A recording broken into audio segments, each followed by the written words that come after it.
Organ transplant medicine is one of the most highly regulated and sensitive areas in healthcare because it involves life-saving procedures such as heart transplant, kidney transplant, lung transplant, brain-dead donor cases.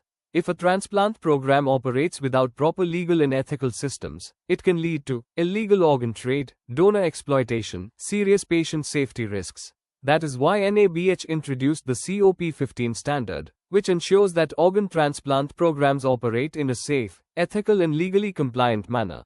What you will learn in this video. In this video we will understand what NABH COP15 standard says, what assesses check in transplant programs, common NABH non-conformities, how hospitals can become COP15 compliant. Let's begin. What is NABH COP15 standard? The COP15 standard states, the organ transplant program is carried out safely. This means hospitals must operate transplant programs according to legal compliance, ethical medical practices, structured clinical protocols. This ensures safe and transparent transplant services. Objective elements of COP15. COP15 includes the following key elements: legal compliance of transplant program, ethical conduct of transplantation, clinical practice guidelines for transplant care, counseling of donor and recipient, organ donation awareness activities. Assessors verify these elements through government licenses, transplant policies, transplant records, counseling documentation. Legal compliance for organ transplant. Organ transplant programs must follow the legal framework defined by the Transplantation of Human Organs Act. Hospitals must ensure required transplant licenses are available, government approvals are valid.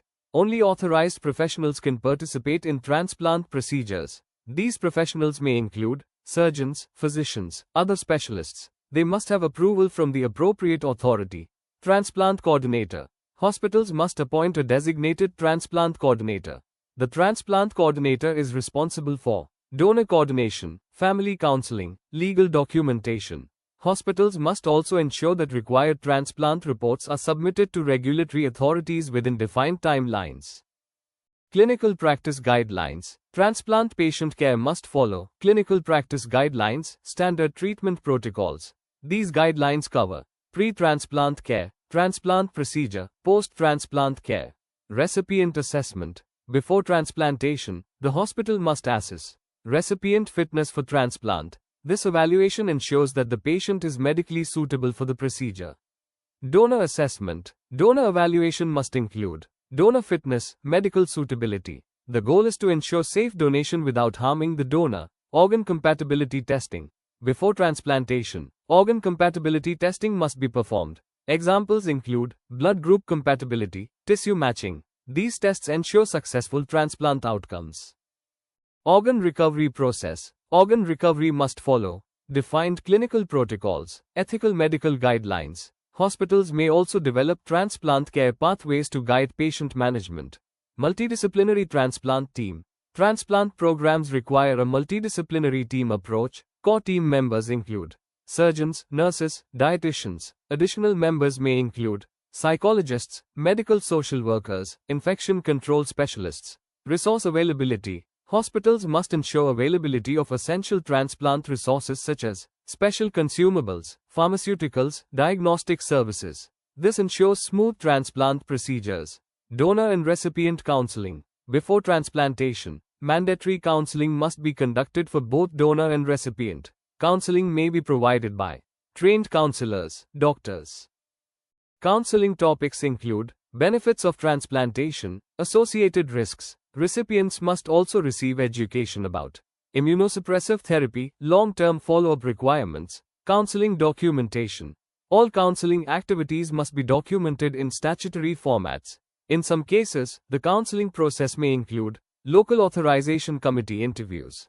Organ donation awareness. NABH requires hospitals to promote organ donation awareness.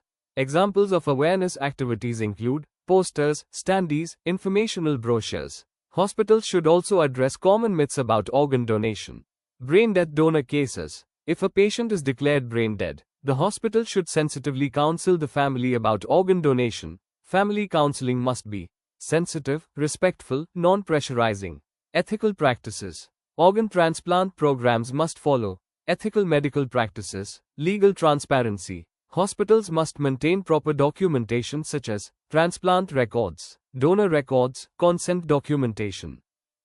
Common NABH non-conformities in COP15. Common assessment observations include transplant licenses incomplete, counseling documentation missing, transplant coordinator not designated, clinical transplant guidelines unavailable, organ donation awareness activities not conducted. Hospitals must address these gaps to avoid NABH non-conformities. How hospitals can become COP15.